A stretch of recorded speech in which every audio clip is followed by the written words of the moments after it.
আসসালামু আলাইকুম এবার আমি সজীব, ওয়েলকাম টু নিউ ব্লগ। অনেকের অনেক ধরনের প্রশ্ন থাকে, তার মধ্যে অন্যতম একটা বিষয় হচ্ছে ভাই দেশি মুরগি কুচে বসলে কিভাবে ভাঙাবো। তো এটা হচ্ছে অনেক বড় একটা সমস্যা, কারণ কুচে বসলে কিন্তু দেখা যায় ভাঙাইতে কিন্তু সময় লাগে, আর আপনি যেভাবেই চেষ্টা করেন না কেন ভাঙানো যায় না। দেখা যায় অনেকে কিন্তু পানি দিয়ে ভিজিয়ে দেয়, মানে গোসল করাই দেয়, তারপর বেঁধে রাখে। তো পরিশেষে দেখা যায় কিন্তু যে আপনার মুরগি কিন্তু কুচে ছাড়ে না। আপনি যদি মুরগি দিয়ে যদি ব্যবসা করতে চান, তাহলে অবশ্যই আপনাকে 7 থেকে 8 দিনের মধ্যে একদম কুচে শেষ করে ফেলতে হবে মুরগির। আর নাহলে আপনি কিন্তু ব্যবসা করতে পারবেন না মুরগি থেকে।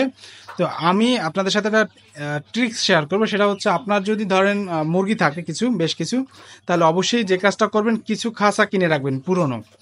তো আমি যে কাজটা করি, আমার এখানে কিন্তু দেখতে পারতেছেন সব মুরগি কিন্তু এখন খাঁচায়। আর 2 দিন আগে যে ভিডিওগুলো দেখছেন সব মুরগি কিন্তু ছাড়া ছিল, মানে আমার এখানে এখন সব মুরগি হচ্ছে কিন্তু এখন কুচে চলে আসছে, মানে একসাথে কুচে হয়েছে। কারণ আপনারা সবাই জানেন যে আমার মুরগিগুলো কিন্তু একই বয়সী।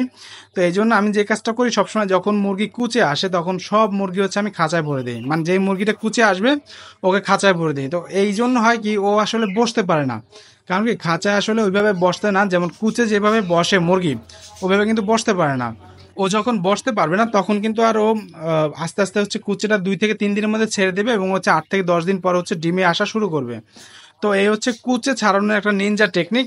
তো আপনি যদি মুরগির কুচে ছাড়াইতে চান তাহলে অবশ্যই আপনাকে খাঁচার হেল্প নিতে হবে, এটা হচ্ছে সহজ একটা পন্থা।